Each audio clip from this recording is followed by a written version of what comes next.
పితా పుత్ర పవిత్రాత్మ నామమున ఆమెన్. దేవుని వాక్కు సజీవము చైతన్యవంతమైనది, అది కత్తి వాతర కంటే పదునైనది. దేవుని వాక్కుని వినుచున్న మన అందరినీ ఆ దేవుడు దీవించినగాక. ఈరోజు మనము ధ్యానించే వాక్యము రూతు 3వ గ్రంథంలో ధ్యానిస్తున్నాము.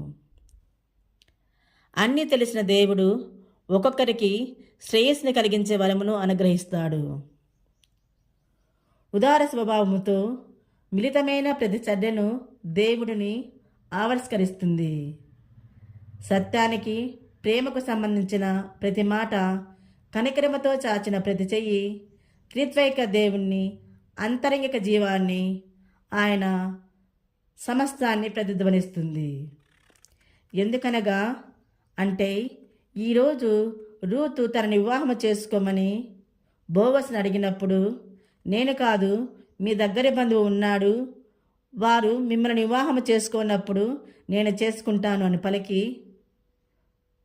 తన బంధువు అయిన వారు రూత్ని వివాహం చేసుకున్నప్పుడు రూత్ని వివాహం చేసుకొని ఆమెకు మంచి జీవితాన్ని ప్రసాదించాడు. అదేవిధంగా మనం ఇతరులకు మన శక్తికి మించిన సహాయం చేస్తే మనము కూడా దేవునికి చేరువవుతాము. దేవుడు మనల్ని ఆశీర్వదిస్తాడు అని తెలుస్తుంది. అదేవిధముగా తల్లి జ్ఞానమ్మ గారు తన బిడ్డలందరినీ దేవునికి అంకితం చేసింది. తనకు మించిన సహాయాన్ని దేవుడికి చేసింది. అంతేకాకుండా తనకు తెలియని ప్రదేశంలన్నీ తిరిగి ఎంతోమందిని దేవుని వైపు మరల్చింది. దేవుడు తల్లి జ్ఞానమ్మ గారిని మర్చిపోలేదు. ఈ విధముగా తల్లి జ్ఞానమ్మ గారిని కనికరించి ఉన్నత స్థానాన్ని దయచేశాడు.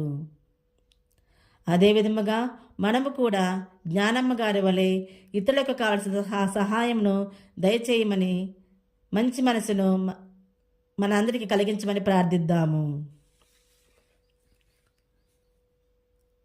ఈ వాక్యాన్ని విడిచిన మన అందరినీ ఆ దేవాతి దేవుడు దీవించునుగాక. ఆమెన్.